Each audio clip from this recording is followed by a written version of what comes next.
Hello student, welcome to exam B. इस video में हम डिस्कस करेंगे quant strategy for IBPS SO exam.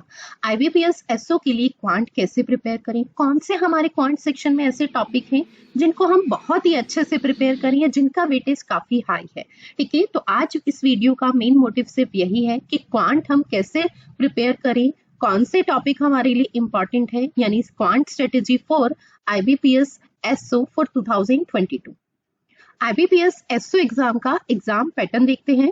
तो फेज वन में जो हमारे पास एग्जाम में आते हैं वो 3 सेक्शन आते हैं, QRE, quant, reasoning and English language. सबसे पहले हम इनका वेटेज देखें तो number of questions each section के 50 हैं। ठीक है, पर वेटेज की बात करें तो इंग्लिश लैंग्वेज 50 क्वेश्चंस पर वेटेज हमारा कितना है, 25 मार्क्स का। ठीक है, एंड रीजनिंग सेक्शन का number of question is 50 and weightage भी 50। ठीक है, एंड इन क्वांट सेक्शन का number of question is 50 and weightage is 50 and sectional time for each section is 40 minutes. ठीक है, जो सेक्शनल टाइम है हर सेक्शन के लिए वो कितना है, 40 मिनट्स का है। यानी एवरेज अगर हम बात करें 50 क्वेश्चंस के लिए हमें कितना टाइम मिल रहा है, तो वो कितना, 40 मिनट्स का। ठीक है, तो ये हमारा आईबीपीएस एसओ का फेज 1 का एग्जाम पैटर्न है जिसमें 3 सेक्शन आते हैं, क्यूआरई और उसका वेटेज। अब हम डिस्कस कर रहे हैं कि क्वांट कैसे प्रिपेयर करें आईबीपीएस एसओ के लिए। तो सबसे पहले हम देखते हैं कि आईबीपीएस एसओ का क्वांट का सिलेबस क्या है, कौन से टॉपिक है हमारे सिलेबस में। तो first is in number series, then data interpretation, simplification and approximation, quadratic equation, data sufficiency, ratio and proportion, profit and loss, average, mixture and allegation, percentage, time and work, simple interest and compound interest, time and distance, partnership and ages, probability and permutation combination। ये तो है हमारा quant section का syllabus. अब सबसे important कि कौन से ऐसे टॉपिक हैं जो हमारे एग्जाम के पॉइंट ऑफ व्यू से जिनका वेटेज काफी अच्छा है, यानी उन टॉपिक्स को हम बहुत अच्छे से प्रिपेयर करें। तो अब वो डिस्कस करते हैं। तो वो डिसाइड होता है हमेशा कि हमें कैसे ये डिसाइड करना है कि कौन से टॉपिक हमारे हमें स्ट्रांग बनाने। तो वो हमेशा जो हमारा लास्ट प्रीवियस 4 ईयर का एग्जाम पैटर्न है उसमें जो क्वेश्चंस आए हैं जिस अकॉर्डिंग उसके रेस्पेक्ट में होता है। तो वो हम देखते हैं कि प्रीवियस ईयर वेटेज देखते हैं। ठीक है, तो उसके रेस्पेक्ट में एक टेंटेटिव वेटेज क्लियर किया जाता है। तो वो क्या है, क्वांट सेक्शन में अगर हम देखें तो लास्ट 4 इयर्स के रेस्पेक्ट में जो यहाँ पर टॉपिक वाइज वेटेज किया गया है, जो हम अब 2020 के लिए टेंटेटिव वेटेज कहें तो वो क्या है हर सेक्शन का। तो क्वांट सेक्शन में डाटा इंटरप्रिटेशन का जो वेटेज है ना, ठीक है, 50 क्वेश्चंस में से यानी 50 मार्क्स में से 15 to 20 क्वेश्चंस हमारे किससे, DI and caselet DI से आते हैं। ठीक है, जिसमें हमारे 4 टाइप्स के ग्राफ हैं, टेबुलर ग्राफ, ठीक है, bar graph, pie graph and pie chart and line graph and caselet DI. ठीक है, अब इसमें अगर हम बात करें तो हमें एक केस लेड डीआई भी मिल सकती है और 2 भी मिल सकती है, नहीं तो हमारे पास 3 आपके पास क्या होगी, डीआई होगी और एक केस लेड डीआई होगी। ठीक है, ये डिपेंड करता है हमारे एग्जाम पे। सेकेंड हमारा है अर्थमेटिक क्वेश्चंस यानी अर्थमेटिक सेक्शन। इससे हमारे अगर हम बात करें तो हमारे वही 15 टॉपिक्स हैं जिनसे हमारे number of question is 10 to 12। ठीक है, यानी नंबर ऑफ क्वेश्चंस कितने, 10 to 12 हमारे अर्थमेटिक से आते हैं। Next is simplification and approximation. इसका वेटेज भी टेंटेटिव वेटेज अगर हम कहें तो कितना हो सकता है, 3 to 5 क्वेश्चंस हमें एग्जाम में देखने के लिए मिल सकते हैं। Next is data sufficiency. Data sufficiency की अगर हम बात करें तो लास्ट ईयर डाटा सफिशिएंसी के क्वेश्चंस नहीं आए थे, पर उससे अगर हम बात करें प्रीवियस ईयर में तो वहां पर डाटा सफिशिएंसी के क्वेश्चन हमें देखने के लिए मिले थे। एंड फिक्स नंबर सीरीज के हमें हमेशा 5 क्वेश्चंस देखने के लिए मिलते हैं। ठीक है, यानी नंबर सीरीज का जो वेटेज रहता है ना वो 3 to 5, और आने वाले हमारे 2022 में भी हम टेंटेटिव वेटेज अगर कहें तो 3 to 5 क्वेश्चंस हमें नंबर सीरीज के मिल सकते हैं। Next is a quadratic equation. Quadratic equation से भी हमें 3 to 5 क्वेश्चंस एग्जाम में देखने के लिए मिल सकते हैं। अब हम डिस्कस करते हैं, ये तो हमने एक टेंटेटिव वेटेज बताया, ठीक है, जिसमें मैंने अर्थमेटिक सेक्शन का एक कंबाइंड वो लिया था कि कितने नंबर ऑफ क्वेश्चंस हमारे अर्थमेटिक से आते हैं। ठीक है, तो अब इसी के रेस्पेक्ट में देखते हैं कि लास्ट 4 इयर्स का एनालिसिस कि किस सेक्शन में से यानी किस टॉपिक में से कितने क्वेश्चंस हमें लास्ट ईयर में देखने के लिए मिलते हैं। आप आईबीपीएस एसओ कोर्स में एनरोल करना चाहते हैं तो उसके लिए कोड यूज कर सकते हैं। ठीक है, जिससे आप फ्लैट 52% का डिस्काउंट ले सकते हैं। चलिए, अब हमारे पास है ये IBPS SO के लिए लास्ट 4 इयर्स का टॉपिक वाइज एनालिसिस, ठीक है।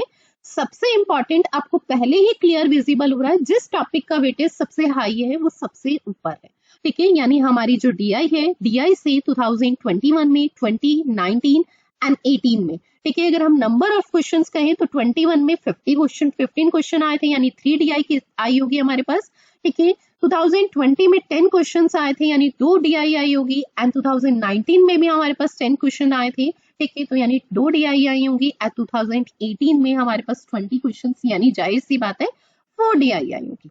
नेक्स्ट है नंबर सीरीज। नंबर सीरीज से हर ईयर में अगर हम बात करें तो क्या है, 5 क्वेश्चंस फिक्स आए हैं। नेक्स्ट है सिंप्लीफिकेशन एंड अप्रोक्सीमेशन, जिससे 2021 में, 2020 में, ठीक है, एंड 2018 में 5 क्वेश्चंस आए। सिर्फ 2019 में हमारे पास क्वेश्चन नहीं आए थे सिंप्लीफिकेशन और अप्रोक्सीमेशन से। अब सबसे मेन चीज कि अर्थमेटिक में ऐसे कौन से टॉपिक है जो हम बहुत अच्छे से प्रिपेयर करें और जिसका वेटेज बहुत हाई रहता है।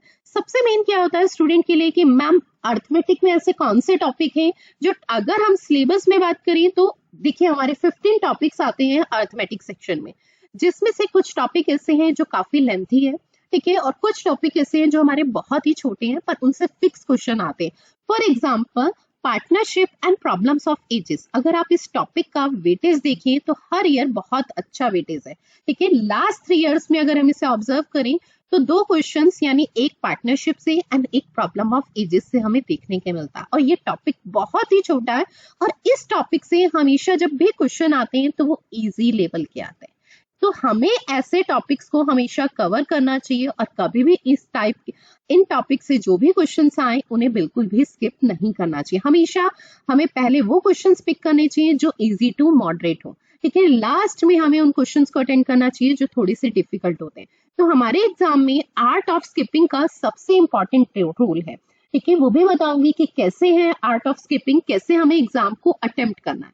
तो देखिए मैंने जहां पर बताया कि यह बहुत छोटा सा टॉपिक है और वेटेज उसका काफी अच्छा है, ठीक है, यानी कम टाइम में हम 2 मार्क्स बिल्कुल फिक्स कर सकते हैं, ठीक है। जैसे अगर हम बात करें टाइम एंड वर्क और पाइप एंड सिस्टम काफी लेंथी टॉपिक है, और फिक्स अगर लास्ट 3 इयर्स में देखें तो नंबर ऑफ क्वेश्चन 1 ही आया है, फिक्स 1, तो यानी वेटेज बहुत कम है, जिस हिसाब से हमारा कुछ उस टॉपिक को प्रिपेयर करने में टाइम लगेगा उसके अकॉर्डिंग, ठीक है। Next is a ratio and proportion and mixture, यहाँ से भी फिक्स 2 क्वेश्चंस या 1 क्वेश्चन हमें देखने के लिए मिल रहे हैं। और रेशियो एंड प्रपोर्शन अगर हम बात करें तो हमारी जो DI है उसके लिए हमारे 4 टॉपिक्स बहुत स्ट्रांग होने चाहिए। First is a average, second is a ratio and proportion, third is a percentage, ठीक है, and fourth is a profit and loss. ये 4 टॉपिक्स हमारे काफी स्ट्रांग होने चाहिए, ठीक है, तभी हम जो है DI वो अटेंड कर पाएंगे, ठीक है। नेक्स्ट है देखिए सिंपल एंड कंपाउंड इंटरेस्ट से अगर हम बात करें तो ये टॉपिक 2 टॉपिक अगर हम कहें उनसे हमें फिक्स 1 मार्क्स का मिल रहा है। लास्ट 2021 में हमारे पास 2 क्वेश्चन आए थे, पर उससे प्रीवियस ईयर में अगर हम देखें तो इसका वेटेज कुछ खास नहीं था, ठीक है। तो ये चीज हमें ध्यान रखनी है कि हमारे पास कौन से ऐसे टॉपिक है जिनका फिक्स वेटेज है। जैसे अगर हम बात करें बोट एंड स्ट्रीम, ये एक बहुत ही छोटा सा टॉपिक है, ठीक है, 2 ही कॉन्सेप्ट है पूरे टॉपिक में, पर 1 मार्क्स का फिक्स क्वेश्चन आता है, और इस क्वेश्चन का लेवल भी क्या रहता है, इजी। तो हमें ये चीज ध्यान रखनी है कि कौन से ऐसे टॉपिक है जिन्हें हम हमेशा स्ट्रॉन्ग बनाएं, ठीक है, जिन्हें हम कम टाइम में बहुत ही इजिली कर सकते हैं। Next is a quadratic equation, जिसका वेटेज भी काफी अच्छा है, 5 मार्क्स का। 2021 में वहां से क्वेश्चंस नहीं मिले थे, पर नेक्स्ट अगर हम बात करें प्रीवियस 2 इयर्स में वहां पर हमें क्वेश्चंस देखने के लिए मिले थे। केसलेट DI से भी हमें फिक्स एक क्वेश्चन आता ही आता है, यानी नंबर ऑफ क्वेश्चंस अगर हम उसके रिस्पेक्ट में बात करें तो 5, यानी वेटेज की बात भी करें तो 5, ठीक है। नेक्स्ट है डाटा एनालिसिस। डाटा एनालिसिस से लास्ट 2 इयर्स में हमें क्वेश्चंस देखने के लिए नहीं मिल रहे हैं, जिसे हम क्वांटिटी 1 एंड क्वांटिटी 2 के क्वेश्चंस कहते हैं, ठीक है। 2018 एंड 2019 में वो क्वेश्चंस देखने के लिए मिले थे। पर डाटा सफिशिएंसी के अगर हमारे पास एग्जाम में क्वेश्चन आते हैं ना, तो हमें उसे ट्राई करना चाहिए, हमें उसे अटेंड करना चाहिए। रीजन बहुत बार डाटा सफिशिएंसी के क्वेश्चन क्या होते हैं, हम बिना सॉल्व किए भी इजीली कर सकते हैं। तो ये हमारा लास्ट प्रीवियस अगर हम बात करें 4 ईयर का एनालिसिस था टॉपिक वाइज कि किस टॉपिक का वेटेज कितना है, उसके अकॉर्डिंग हमें उन टॉपिक्स को प्रिपेयर करना है। यहाँ से आपको एक चीज मिलेगी जैसे मेंसुरेशन। बहुत सारे स्टूडेंट्स का ये डाउट होता है मैम मेंसुरेशन ना हमसे नहीं हो रहा, ठीक है, तो मेंसुरेशन टॉपिक बेटा हम स्किप कर सकते हैं। रीजन अगर हम उसका वेटेज देखें तो लास्ट 4 इयर्स में 1 मार्क्स का वेटेज है, और अगर हम इस टॉपिक की बात करें तो ये टॉपिक काफी लेंथी है। 2D एंड 3D दोनों कॉन्सेप्ट है। फिर उसमें भी अगर हम बात करें तो हमारे पास 4 फिगर्स है, ठीक है, और फिर वहां पर जो कॉन्सेप्ट समझना होता है तो वो स्टूडेंट्स के लिए थोड़ा सा डिफिकल्ट होता है, तो बेटा हम इस टॉपिक को स्किप कर सकते हैं, ठीक है। चलिए नेक्स्ट देखते हैं। अभी तक हमने डिस्कस किया था कि किस टाइप के क्वेश्चंस, ठीक है, टॉपिक वाइज हमने वेटेज, अब उसमें किस टाइप का क्वेश्चंस जो आए थे, ठीक है, हमारे टॉपिक वाइज उनका लेवल क्या था ये डिस्कस करेंगे। तो हमारे जो सबसे इंपॉर्टेंट टॉपिक है उसे यहाँ पर डिस्कस कर रही हूँ। देखिए जैसे हमारा फर्स्ट ही टॉपिक है क्वाड्रेटिक इक्वेशन। क्वाड्रेटिक इक्वेशन का वेटेज अगर हमारे पास रहता है तो 5 मार्क्स का फिक्स रहता है, और 2020 एंड 2019 में था। 2022 में भी ना क्वाड्रेटिक इक्वेशन से आने क्वेश्चंस आने के चांसेस 90% के अप्रॉक्स है, ठीक है, और इससे जब भी हमारे क्वेश्चंस आते हैं ना वो हमेशा इजी टू मॉडरेट आते हैं। तो क्वाड्रेटिक इक्वेशन के क्वेश्चंस अगर हमारे एग्जाम में आते हैं तो हमें उसे अटेंड करना चाहिए, ठीक है, हमेशा हमें क्या है, और सबसे पहले हमें क्वाड्रेटिक इक्वेशन के क्वेश्चन ही अटेंड करने चाहिए। रीजन वो बहुत ही इजी होते हैं और कम टाइम कंज्यूमिंग होते हैं, ठीक है। चलिए सेकेंड सेक्शन है हमारा नंबर सीरीज। नंबर सीरीज के लास्ट 4 इयर्स में 5 मार्क्स का फिक्स वेटेज रहा है, ठीक है। किस टाइप के क्वेश्चंस आए थे तो देखिए 2021 में मिसिंग टर्म पे बेस्ड क्वेश्चंस आए थे, 2020 में भी मिसिंग टर्म पूछी गई थी, और 2019 में रॉन्ग टर्म पूछी गई थी। अगर मिसिंग टर्म्स के क्वेश्चन आते हैं तो वो हमारे पास रॉन्ग टर्म फाइंड करने के कंपैरिजन में इजी होते हैं, ठीक है। रॉन्ग टर्म फाइंड करना डिफिकल्ट होता है एज कंपैरिजन मिसिंग टर्म। अगर मिसिंग टर्म्स के आते हैं तो हमें इसे पहले ही अटेंड करना लेना चाहिए, और अगर रॉन्ग टर्म के आते हैं तो हमें इसे थोड़ा लास्ट में अटेंड करना चाहिए, ठीक है। और क्वेश्चंस का जो लेवल था वो क्या था तो इजी टू मॉडरेट था, ठीक है। जो भी हमारे पास लास्ट 4 इयर्स में नंबर सीरीज के क्वेश्चंस आए हैं तो उनका लेवल क्या रहा है, हमेशा इजी टू मॉडरेट रहा है, ठीक है। सिर्फ 2018 एंड 19 में मॉडरेट लेवल की आई थी, रॉन्ग टर्म तो हमेशा मॉडरेट लेवल में ही काउंट होती है, पर अगर मिसिंग के टर्म की भी बात करें तो 2018 में वो हमें मॉडरेट लेवल की मिली थी। नेक्स्ट है डाटा इंटरप्रिटेशन। ये हमारा सबसे इंपॉर्टेंट टॉपिक है, ठीक है। 2021 में जो नंबर ऑफ क्वेश्चंस थे वो 15 थे, 2020 में नंबर ऑफ क्वेश्चंस 10 थे, देन अगेन 20 थे, ये 2 करेक्ट कर लेंगे, ठीक है। तो यहाँ पर जो क्वेश्चंस का लेवल था वो इजी टू मॉडरेट ही था। 2021 में जो DI आई थी तो वो 4 DIs आई थी, और कौन कौन सी थी तो 3 DIs आई थी, सॉरी, ठीक है। कौन कौन सी थी, एक पाई चार्ट पे बेस्ड थी, एक लाइन ग्राफ पे बेस्ड थी, एंड एक टेबल ग्राफ। तीनों ग्राफ डिफरेंट टाइप के थे, ठीक है। 2020 में जो हमारे पास 2 ग्राफ्स आए थे, first is a pi chart and second is a table graph. And 2019 में अगर हम बात करें तो पाई चार्ट एंड बार ग्राफ, ठीक है। एंड 2018 में अगर हम बात करते हैं तो 2 पाई चार्ट थे, एक टेबल ग्राफ था एंड एक अगेन टेबल ग्राफ था, ठीक है। तो यहाँ से कंक्लूजन क्या निकलता है कि हमारे लिए DI में कौन सा ग्राफ सबसे इंपॉर्टेंट है तो पाई चार्ट एंड बार ग्राफ, ठीक है, एंड टेबल ग्राफ। ये हमें एग्जाम में table graph and pie chart सबसे ज्यादा हमें लास्ट 4 इयर्स में देखने के लिए मिला है। तो हमें सबसे ज्यादा किस टाइप के DI की प्रैक्टिस करनी है, पाई चार्ट पे बेस्ड एंड टेबल ग्राफ पे बेस्ड। नेक्स्ट है simplification and approximation. Last 3 years में हमारे पास 5 क्वेश्चंस आए हैं, और जो उनका लेवल रहा है वो इजी टू मॉडरेट रहा है। केसलेट DI अगर हम बात करते हैं तो 2019 से हमारे पास आ रही है, ठीक है, जिसका लेवल हमेशा अगर हम देखें तो मॉडरेट रहता है, पर 2020 में जो केसलेट DI आई थी वो इजी टू मॉडरेट थी, ठीक है। एंड 2021 में एंड 2019 में जो केसलेट DI थी वो मॉडरेट लेवल की थी। नेक्स्ट है हमारे पास अर्थमेटिक क्वेश्चंस। अर्थमेटिक क्वेश्चंस की अगर हम बात करते हैं तो 2021 में नंबर ऑफ क्वेश्चंस 20 आए थे, जिनका लेवल इजी टू मॉडरेट था। 2020 में 17 क्वेश्चन आए थे, इजी टू मॉडरेट था। 2019 में 15 क्वेश्चंस आए थे, इजी टू मॉडरेट था। एंड टॉपिक वाइज वेटेज मैंने इससे पहले डिस्कस किया ही है, ठीक है। नेक्स्ट है हमारे पास how to score high marks in quant. Quant में हाई स्कोर कैसे करें, तो हमें 2 बातों का ध्यान रखना है। फर्स्ट इज एक्यूरेसी, ये हमारे लिए सबसे इंपॉर्टेंट पॉइंट है क्वांट में, एंड सेकंड इज स्पीड, ठीक है, अगर हम इन 2 पॉइंट्स का ध्यान रखें तो क्वांट में हम इजीली स्कोर कर सकते हैं। ठीक है, एक्यूरेसी डिपेंड करती है बेटा कॉन्सेप्ट पे एंड स्पीड डिपेंड करती है प्रैक्टिस पे। ये ऑलरेडी अगर हम बात करें तो ये हमारे 3 पिलर्स हैं। ठीक है, accuracy, speed and calculation, in 3 pillars को अगर हम स्ट्रॉन्ग करते हैं ना तो हम क्वांट में इजीली स्कोर कर सकते हैं। ठीक है, और ये 3 पिलर्स ऑलरेडी किसी पे डिपेंडेंट है। एक्यूरेसी किस पे डिपेंड करती है? कॉन्सेप्ट पे।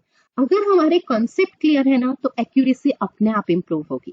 ठीक है, तो हमें मेन क्या ध्यान रखना है जब हम प्रिपरेशन कर रहे हैं, तो हमारे कॉन्सेप्ट क्वांट में बहुत ही क्लियर होने चाहिए। ठीक है, हमें फॉर्मूले बेसिस क्वांट नहीं पढ़ना है, हमें रटना नहीं है। ठीक है, हमें कॉन्सेप्ट समझ के क्वेश्चंस को करना है, और जब हम कॉन्सेप्ट्स के समझ के क्वेश्चंस करेंगे ना तो हमारी एक्यूरेसी अपने आप इंप्रूव होगी। ठीक है, second is speed. Speed depend करती है प्रैक्टिस पे। जितनी हम प्रैक्टिस करेंगे, जितने हम मॉक टेस्ट लगाएंगे, हमारी स्पीड डे बाय डे उतनी इंप्रूव होगी। तो स्पीड के लिए एक ही ऑप्शन है, प्रैक्टिस। एंड सेकंड अगर हम बात करें तो स्पीड रिलेटेड होती है हमारी कैलकुलेशन से भी। हमें कैलकुलेशन की पॉइंट में अगर हम बात करें तो हमें शॉर्ट ट्रिक्स पता होती है, पर राइट वे में राइट टाइम पे हम उसे इम्प्लीमेंट नहीं कर पाते। तो हमें ये भी ध्यान रखना है कि हमें कैलकुलेशन हमारी बहुत स्ट्रांग होनी चाहिए, और उसके लिए हमें शॉर्ट ट्रिक्स भी पता होनी चाहिए, और उसे राइट टाइम पे इम्प्लीमेंट करना भी आना चाहिए। तो हमें इन 3 बातों का ध्यान रखना है, एक्यूरेसी, स्पीड एंड कैलकुलेशन। इन तीनों को स्ट्रांग बनाना है। ठीक है, तो जाहिर सी बात है अपने आप हम क्वांट में स्कोर कर पाएंगे। नेक्स्ट है हमारे पास, हमें कुछ छोटे छोटे पॉइंट्स ध्यान रखने हैं। ठीक है, जिन्हें फॉलो करना है। हमें एग्जाम से पहले you have to complete the course at least 2 to 3 times. हमें 2 to 3 टाइम्स, ठीक है, अपने कोर्स को कंप्लीट करना होता है एग्जाम से पहले। ठीक है, solve last 5 year question paper, ये हमारी सबसे इनिशियल स्टेप होता है हमारी प्रिपरेशन का। हमें सबसे पहले लास्ट 5 ईयर्स के क्वेश्चंस पेपर को सॉल्व करना चाहिए। वहां से हमें प्रॉपर एग्जाम पैटर्न पता चलता है। हमारी मिस्टेक क्या होती है, हम एग्जाम पैटर्न वेटेज को समझते हैं, टॉपिक को समझते हैं, सिलेबस को समझते हैं, पर एग्जाम पैटर्न का मतलब होता है उस एग्जाम के बारे में एक एक बात, कि उसमें किस सेक्शन से, किस टॉपिक से कितने क्वेश्चन आते हैं, उनका क्या वेटेज होता है, वो किस कॉन्सेप्ट पे बेस आ रहे हैं। तो ये प्रॉपर आपको वहीं से पता चलेगा जब आप लास्ट 5 ईयर्स के क्वेश्चन पेपर सॉल्व करेंगे। ठीक है, and third is a content should be relevant. हम जो कंटेंट पढ़ रहे हैं ना जिस एग्जाम के लिए, वो रिलेवेंट होना चाहिए। आपको एक पॉइंट समझना है, आईबीपीएस एसओ में जिस टाइप के क्वेश्चंस आते हैं, ठीक है, जिस लेवल के क्वेश्चंस आते हैं इजी टू मॉडरेट, हमें उन्हीं की प्रैक्टिस करनी है। हमें डिफिकल्ट क्वेश्चंस करने में टाइम वेस्ट नहीं करना, क्योंकि एग्जाम में डिफिकल्ट क्वेश्चंस आते ही नहीं है। ठीक है, तो हमारा एग्जाम का जो लेवल है, ठीक है, क्वांट सेक्शन का, हमें उसी के रिस्पेक्ट में क्वेश्चंस को करना है। नेक्स्ट है beginner you should understand the concept reveal. जब हम फर्स्ट टाइम सिलेबस कंप्लीट करते हैं ना, तो हमारे लिए हमारा मेन मोटिव होना चाहिए कॉन्सेप्ट क्लियर करना, और कॉन्सेप्ट क्लियर करने के लिए हमें हर क्वेश्चन पे प्रॉपर टाइम देना होता है, समझना होता है, उसमें हमें काफी चीजें ऑब्जर्व करनी होती है, तो उससे हमारे कॉन्सेप्ट अपने आप क्लियर होते हैं। ठीक है, और जब हम सेकेंड टाइम सिलेबस कंप्लीट कर रहे हैं ना, ठीक है, तो हमें मेन ध्यान रखना होता है, हमें टाइमर के अकॉर्डिंग क्वेश्चन सॉल्व करना होता है। Reason, speed is very important to in clearing exam. हमारे एग्जाम में क्लियर करने के लिए सबसे इंपॉर्टेंट फेज अगर हम कहें तो वो स्पीड ही है। हमें बहुत बार नॉलेज होता है पर हम उस विद इन टाइम उन क्वेश्चंस को नहीं कर पाते। ठीक है, तो स्पीड बहुत मैटर करती है। उसके लिए जब हम सेकंड टाइम उस सेम टॉपिक को रिवाइज कर रहे हैं, तो ट्राई कीजिए कि हम टाइमर लगा के टाइमर के अकॉर्डिंग क्वेश्चंस को सॉल्व करें। नेक्स्ट है art of skipping the questions. ये बहुत ही इंपॉर्टेंट रोल प्ले करता है हमारे एग्जाम को अटेम्प्ट करने में। हमें सबसे पहले 50 में से वो क्वेश्चंस अटेम्प्ट करने चाहिए जिनका लेवल इजी टू मॉडरेट है, जिनमें कैलकुलेशन कम है। देन हमें, और जो क्वेश्चंस हमें लगता है रीड करते ही ये लगता है कि इस क्वेश्चन में कैलकुलेशन क्या है, बहुत कॉम्प्लिकेटेड है, या ये क्वेश्चंस मॉडरेट टू डिफिकल्ट है, तो हमें उन क्वेश्चंस को स्किप कर देना चाहिए। ठीक है, यानी हमें उन क्वेश्चंस को आते हुए भी अटेम्प्ट नहीं करना चाहिए, उसे लास्ट के लिए छोड़ना है। ठीक है, लास्ट में अगर हमारे पास टाइम है तो तब हम उसे अटेंड करें। And mock test play a very important role in clearing the exam. ये हमारे एग्जाम को क्लियर करने में सबसे इंपॉर्टेंट रोल प्ले करता है मॉक टेस्ट। हम लास्ट में 20 डेज हमें सिर्फ मॉक टेस्ट ही अटेंड करना है। ठीक है, 20 डेज में आप 60 मॉक टेस्ट का टारगेट रखिए। ठीक है, 60 मॉक टेस्ट। और उससे पहले भी जब हमारा सिलेबस वन टाइम कंप्लीट हो जाता है, फर्स्ट टाइम हम उसे कंप्लीट कर लेते हैं या 50% से अब सिलेबस कर लेते हैं, तो भी हमें वीक में एक सिंगल टेस्ट हमें अटेंड करना चाहिए। और जब हम फर्स्ट टाइम पूरा कंप्लीट सिलेबस कर लेते हैं तो हमें उन 2 मॉक टेस्ट को एवरी वीक हमें 2 मॉक टेस्ट करनी चाहिए। तो ये हमारी एक स्ट्रेटेजी हमें इम्प्लीमेंट करनी है एग्जाम से पहले, जिसे अगर हम इम्प्लीमेंट करते हैं तो हम easily IBPS SO exam clear कर सकते हैं। चलिए, थैंक यू सो मच।